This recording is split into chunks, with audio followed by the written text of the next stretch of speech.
Hello everyone, आज हम लोग देखेंगे जो भी रांची यूनिवर्सिटी का फिजिक्स का जो आपका है उसमें एक वेक्टर एनालिसिस तक तो मैंने करा दिया, गॉस डाइवर्जेंट तक। उसके बाद है इलेक्ट्रोस्टैटिक्स। तो इलेक्ट्रोस्टैटिक्स है काफ़ी अच्छा, आप लोगों को अभी एक्सप्लेन करने जा रहा हूँ। तो चलिए इस वीडियो को समझते हैं। इलेक्ट्रोस्टैटिक्स क्या होता है? इलेक्ट्रो मतलब चार्ज, स्टैटिक्स मतलब रेस्ट, मतलब कि चार्ज एट रेस्ट के बारे में हम लोग इलेक्ट्रोस्टैटिक्स में पढ़ते हैं। Electrostatics is branch of physics which we study about charge in rest। बस ये होता है इलेक्ट्रोस्टैटिक्स क्या है? एक ब्रांच ऑफ फिजिक्स है in which we study about charge in rest. तब यहाँ देखिए, अभी से चार्ज है, चार्ज रेस्ट होता है और मोशन होता है। अगर जब चार्ज रेस्ट में है तो उसके पास सिर्फ इलेक्ट्रिक फील्ड होगा। अगर चार्ज मोशन में है तो उसके पास इलेक्ट्रिक फील्ड और मैग्नेटिक फील्ड दोनों होगा।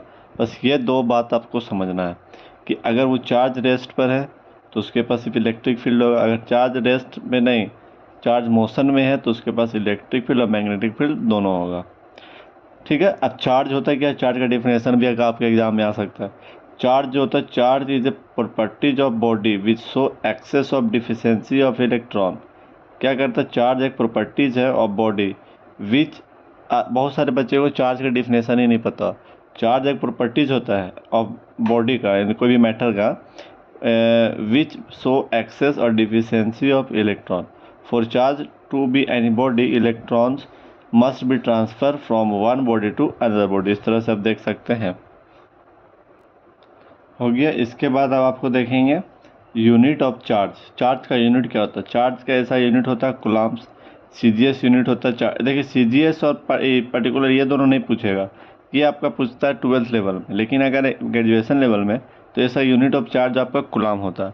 तो 1 coulomb is equal to 3 × 10⁻⁹ USU, मतलब कि 1/96500 फैराड होता है। तो आपको याद रखना है कि 1 coulomb is equal to 9 × 10⁻9 ESU होता है। ठीक है। तो चार्ज ऑफ इलेक्ट्रॉन माइनस का 1.6 × 10⁻−19 coulomb, charge of proton plus में हो जाता है, और मास ऑफ इलेक्ट्रॉन जो होता है 9.1 × 10⁻31, मास ऑफ प्रोटॉन 1.6 × 10⁻27 kg। ये सब होता है। ठीक है। उसके बाद अब आगे देखते हैं। अब इससे देखते हैं प्रॉपर्टीज ऑफ चार्ज में। चार्ज इज स्केलर क्वांटिटी होता है। Charge is the Q equal to IT होता है। डायमेंशन ऑफ चार्ज ये होता है। Charge is always excess with mass. Charge जो है हमेशा जहाँ पे मास वहाँ पे एक्सेस करता है, लेकिन मास बिना चार्ज के एक्सेस कर सकता है। उसके बाद आता है quantization of charge. Quantization of charge में बोलता है कि charge on any body is integral multiple of charge on electron. इससे ये पता चला कि क्वांटाइजेशन ऑफ चार्ज मीन्स होता है कि charge on any body is integral multiple of the charge on electron. लेकिन वो किसी भी इसमें बॉडीज में वो इंटीग्रल में जाता है। ये नहीं कि 1/2 कूलम्ब्स या वही 1/2 इलेक्ट्रॉन्स 1/5 ऐसा नहीं जाता, चाहे 1 2 ऐसा जाएगा। तो Q इक्वल टू NE होता है। ये क्वांटाइजेशन ऑफ चार्ज होता है। ये क्वेश्चन है। क्वेश्चंस तो एग्जाम में से आएगा नहीं, बस ये पूछे क्वांटाइजेशन ऑफ चार्ज होता क्या है। जैसे यहाँ बताइए can a body have the charge, इसके बाद सीधा चार्ज हो सकता है। तो Q equal to NE formula होता है। तो NE ये दिया हुआ है, मतलब Q इक्वल टू दिया हुआ चार्ज, तो Q इक्वल टू NE होता है। तो N इक्वल टू Q/E। तो Q जो है ये फॉर्म ऊपर में, E का वैल्यू क्या था? माइनस का 1.6 × 10⁻19। इसको रखेंगे तो यहाँ से आपका बन जाएगा। तो देखिए ये आ रहा इंटीजर में, तो आपका ये सही है। तो इस तरह से आपका होता है क्वांटाइजेशन ऑफ चार्ज में। अब उसी तरह से देखिए, charge can not be exist without mass, but mass can exist without charge. When a body is given A positive charge its mass decrease. अगर कोई भी बॉडी है उस पर पॉजिटिव चार्ज देता है, मीन्स वो मास डिक्रीज हो रहा है। When a body given the negative charge means उसका मास इंक्रीज कर रहा है। चार्ज इज रिक्वायर्ड हो गया कंजर्वेशन ऑफ चार्ज में। Charge can neither created nor be destroy. Charge होता है neither can not be, total charge of system remain constant होता है। ये आपके एग्जाम में नहीं आने वाला है। तो यहाँ तक हो गया आपको प्रॉपर्टीज ऑफ चार्ज जो भी है। उसके बाद अब आगे देखते हैं चार्ज डेंसिटी। ये है, थोड़ा आप याद कर लीजिएगा, 1 मिली, 1 माइक्रो, 1 नैनो बराबर ये सब होता है।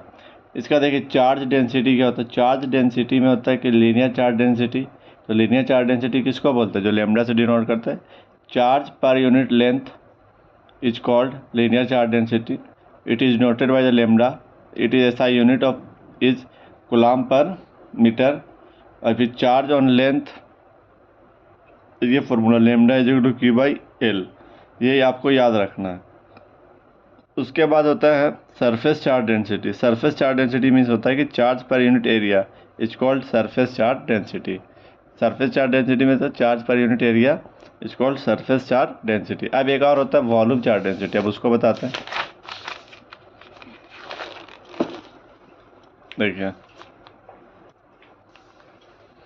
It is noted by the sigma, उसमें सरफेस को, और ऐसा unit of the coulomb per metre square, ये होता है इसमें, ये होता है पूरा आपका सरफेस में, इस तरह का सरफेस होता है। उसके बाद आपका है volume charge density. Volume charge में होता है कि charge per unit area is called volume charge density. तो ये आपका वॉल्यूम होता है। अब इसको दिखाते हैं कि इसको किस चीज़ से डिनोट करते हैं।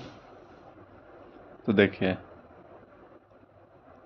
वॉल्यूम चार्ज डेंसिटी को रो से दिखाते हैं। Rho is equal to Q by भी होता है, आपका rho is equal to Q by भी होता है। देखिए, फॉर्मूला ऊपर में क्यू ही रहेगा, नीचे में सिर्फ अगर लेंथ है तो एल, एरिया है तो ए, अब वॉल्यूम है तो वी। ये फार्मूला ऐसे याद कर सकते हैं, ये स्पेयर हो गया। उसके बाद काफ़ी इंपॉर्टेंट एक थ्योरम आता है जिसको बोलते हैं कूलॉम्स लॉ।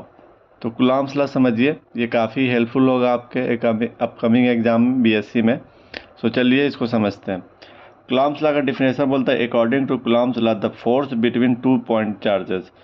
जैसे बोलता है कि Coulomb's law according to Coulomb's law the force between 2 point charges is, पहला होता है कि चार्ज जो है डायरेक्टली प्रोपोर्शनल होता है, मतलब कि प्रोडक्ट ऑफ देयर चार्ज, मतलब कि directly proportional to product of their charge, inversely proportional to the square of the distance between the charge. मतलब कि देखिए, डायरेक्टली प्रोपोर्शनल होता है चार्ज के और इन्वर्सली प्रोपोर्शनल होता है डिस्टेंस ऑफ स्क्वायर के। बस ये दोनों का रिजल्ट को यूज कर देना, इक्वेशन 1 इक्वेशन 2 को, तो वहीं यहाँ पर लिख दे रहे हैं, देख लीजिए कि बाई इक्वेशन 1 इक्वेशन 2, तो ये दोनों को मर्ज करके लिख देंगे। जब प्रोपोर्शनल का साइन हटता है कांस्टेंट बैठता था, यहाँ कांस्टेंट बैठा दिए, तो ये आपका कूलॉम्स लॉ प्रूफ हो गया। लेकिन जब वैल्यू ऑफ के के लिए आप इसको क्या कीजिएगा, 1/4 ऐसा होता है फॉर्मूला, 1/4 पाई एप्सिलॉन होता है, तो 1/4 एप्सिलॉन यहाँ पर लगा देंगे। एप्सिलॉन होता है एब्सोल्यूट परमिटिविटी, एप्सिलॉन होता है परमिटिविटी ऑफ फ्री स्पेस, और एप्सिलॉन होता है रिलेटिव परमिटिविटी ऑफ मीडियम। ये सब आप देख सकते हैं। तो मेनली यही आपका प्रूफ हो गया। इसके बाद एक काफ़ी अच्छा है, उसको आप समझिए, क्योंकि इससे क्वेश्चंस आपके एग्ज़ाम में आते हैं। ये हो गया यहाँ तक, इसको आप देख लीजिए के का वैल्यू ये होता है, फिर ये एयर में रखेंगे तो ये सब आप चेंज कर सकते हैं, बट आपको यहीं तक एग्ज़ाम में पूछता है। ठीक है, उसके बाद आगे देखते हैं। इसके बाद एक आता है इलेक्ट्रिक फील्ड। इलेक्ट्रिक फील्ड क्या बोलता है कि बोलता है due to a given charge electric field is defined as the space around that charge in which any other test charge attract और repel due to electrostatic force between the charge. बस ये बोल रहा है कि दो चार्ज बीच में force है कि वो रिपेल करे या अट्रैक्ट करे कोई दूसरा चार्ज, टेस्ट चार्ज आके, तो वो आपका होता है इलेक्ट्रिक फील्ड। तो इलेक्ट्रिक फील्ड हो गया। तो उसी तरह से यहाँ देखिए, Q small Q test charge plus Q में source of charge, electric field. उसके बाद एक होता है electric field intensity. Electric field intensity क्या होता है? Electric field intensity at any point is defined as the force experienced by unit positive charge. मतलब कि ये क्या करता है कि unit positive charge force experience करता है, प्लेस एट द पॉइंट, उस पॉइंट के प्लेस पर आपको एक जो भी रखेंगे पॉइंट, वो क्या करेगा, फोर्स एक्सपीरियंस करेगा by the unit charge, unit positive charge place at the point, कोई भी पॉइंट के, equal to F by Q इसका फार्मूला होता है, एफ का वैल्यू के क्यू बाई आर स्क्वायर, ये आपका फार्मूला होता है, इसको याद रख लीजिए। ऐसा unit of the electric field is Newton पर कूलम होता है। इस तरह से आपका होता है। देखिए, एक क्वेश्चन आपका पॉइंट से आता है, ये क्वेश्चन काफ़ी इंपॉर्टेंट है आपके अपकमिंग एग्जाम के लिए, कि calculation of electric field intensity at any point due to charge Q, मतलब एक प्लस क्यू को चार्ज, जो भी इलेक्ट्रिक फील्ड इंटेंसिटी होगा वो निकालना है। ठीक है, तो देखिए इसको कैसे बनाते हैं। ये एक पॉइंट हो गया, यहाँ पे एक पॉइंट ले लिया अपने मन से क्यू, तो इसमें देखिए ये पूरा इलेक्ट्रिक फील्ड ऐसे निकालेगा, ऐसे बाहर, क्योंकि पॉजिटिव चार्ज है, और यहाँ से इधर जाएगा, तो अब इसको लिखने के लिए force on plus Q charge is F. देखो इसके पास force on plus Q charge is F, तो force on the +1 charge is the F by Q, इसको क्यू लेना। तो equal to F by Q होता है के क्यू बाई आर स्क्वायर, इसे डिवाइड कर देते हैं, ये आपका प्रूफ हो जाता है। तो ये ऐसे पॉइंट चार्ज के लिए आप प्रूफ कर सकते हैं। एक बार और समझ लीजिए, calculation of the electrical intensity at point due to a charge. तो आपको एक पॉइंट मानना है, यहाँ भी एक पॉइंट मानना है। इसको प्रूफ करने के लिए आपको force on the plus Q charge देखना पड़ेगा, is F force on the plus Q. इस पर क्या था, तो एफ बाई क्यू है, यूनिट चार्ज के लिए एफ बाई क्यू हो जाएगा। अगर इसके लिए तो 1 के लिए तो एफ बाई क्यू हो जाएगा ना, तो equal to F by Q. अब एफ इक्वल टू, अब यहाँ से अब क्या है, इसको कूलॉम्स लॉ देखा था, तो कूलॉम्स लॉ क्या, के क्यू बाई आर स्क्वायर, नीचे में क्यू, तो देख क्यू से क्यू कट गया, तो आपका सी बचा के क्यू बाई आर स्क्वायर। तो ये आपका इलेक्ट्रिक फील्ड हो गया, तो यही प्रूफ हो गया। तो यहाँ तक आपका प्रूफ हो गया, ठीक है।